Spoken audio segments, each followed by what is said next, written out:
welcome to our deep dive into the extraordinary claims of David, this young boy, who says he remembers a past life on another planet. Oh, wow. We're dissecting transcripts from his sessions with child psychologist Ariana Java. Okay.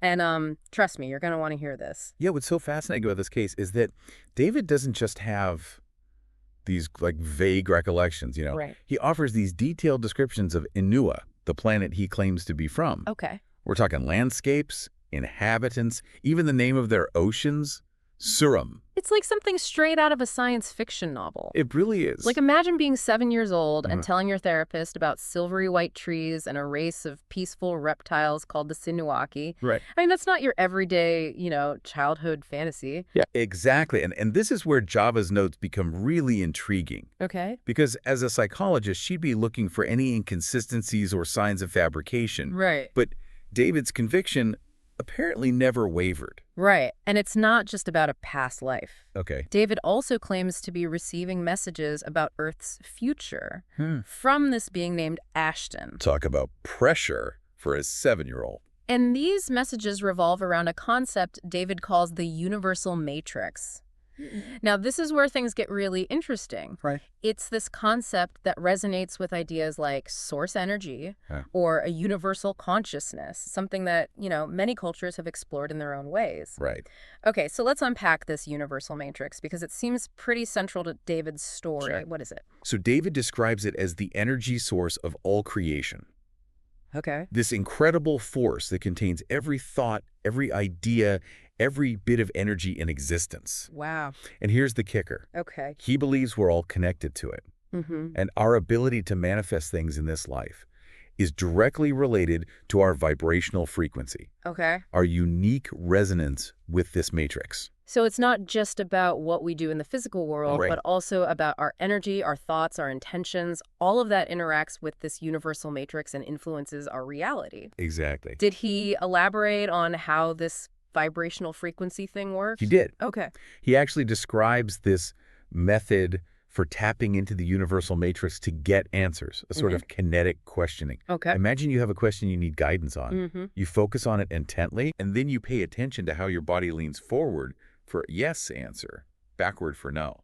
That's fascinating. So it's almost like our bodies become instruments. Right. Picking up on subtle cues from this universal energy field. That's the idea that he's presenting. Wow. Of course, it challenges conventional thinking, but that's what makes David's case so compelling. Yeah. He's pushing us to consider possibilities beyond our everyday understanding. Yeah, it's pretty wild. It is. And just when you think David's story can't get any more intriguing, he introduces the Anunnaki. The Anunnaki. Yes. You don't hear that name every day. Yeah. For Yeah. those unfamiliar, refresh our memories. Who are they in David's version of things? So David claims they're not just visitors to Earth, Okay. but also to his alleged home planet, Inua. Okay. He describes them initially coming for research, taking samples, a bit like explorers planting a flag. Okay. But he says they returned with a much different agenda the second time around. So they weren't just there for a meet and greet the second time? No. What changed? David claims they were after resources. Okay. He specifically mentions gold, silicon, crystals, valuable materials, even on an interplanetary scale, it seems. Yeah. He even alleges they resorted to genetic manipulation of the sinuaki Wow. to create a workforce for their mining operations. Okay, so now we're talking forced labor and genetic engineering. Right. This is starting to feel less like a children's story and more like a, thought-provoking science fiction thriller. Yeah. It's intense.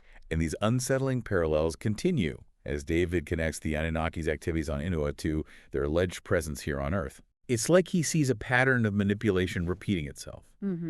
He suggests humans were also genetically modified, Okay. not by some grand evolutionary process, but to be more easily controlled.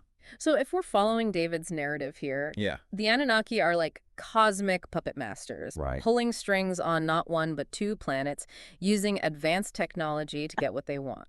It's a lot to consider. It really is. David then claims that this manipulation continues today, Okay. but the Anunnaki have retreated to the shadows. He believes they're influencing our world through human institutions, governments, religions, global organizations, you name it. It's a bit like they've traded in their spaceships for something more subtle control through, like, hidden influence. Right. Did he give any specifics about how this supposed control works?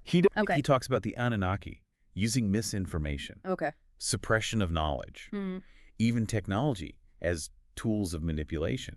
It's about keeping us in the dark, preventing us from achieving our full potential, at least according to David's account. Right, exactly. That's a pretty unsettling thought, to think that forces beyond our control could be shaping our world in ways we don't even realize. Yeah. It's almost hard to wrap your head around. It is a lot to process. Yeah. But whether we take David's claims literally or not, Right. it does make you think about where power resides, Yeah. how information is controlled, and the impact that has on our lives. For sure. So we've uncovered a lot in this deep dive. We've got this young boy, David, claiming to remember a past life on a planet called Inua contact with a being named Ashton. And the Anunnaki, like, pulling strings behind the scenes. It's a lot to take in, and honestly, it's a bit unsettling, but David doesn't leave us there, does he? He doesn't. No. Remember that connection to the universal matrix we talked about? That's key here. Yeah. David doesn't just describe a problem. He offers a potential solution, a way for humanity to break free from this alleged control. Right. He talks about this upcoming shift, a kind of cosmic upgrade for Earth and everyone on it. For those of us who aren't 7-year-old extraterrestrial experts, what exactly does that mean? So David describes it as a vibrational shift, a move to a higher dimension of existence. It's not just about the planet transforming, but about humans too.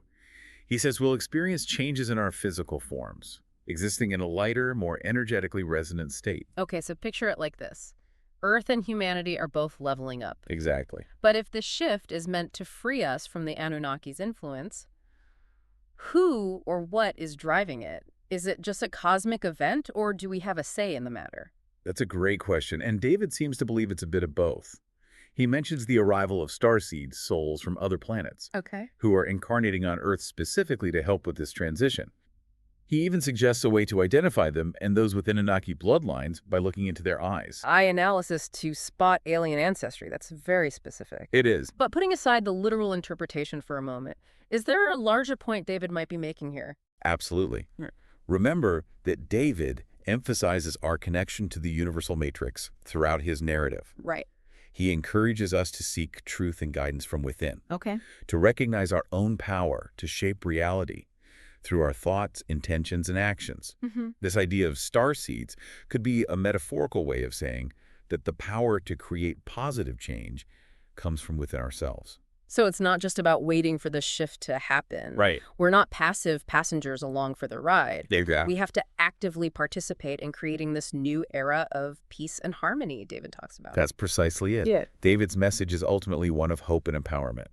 He envisions a future where humanity breaks free from external control, embraces its connection to the universal matrix, and creates a world defined by love, compassion, and understanding. It's a powerful vision, and it makes you think, what if we really do have the power to shape our future? Not just as individuals, but as a collective consciousness.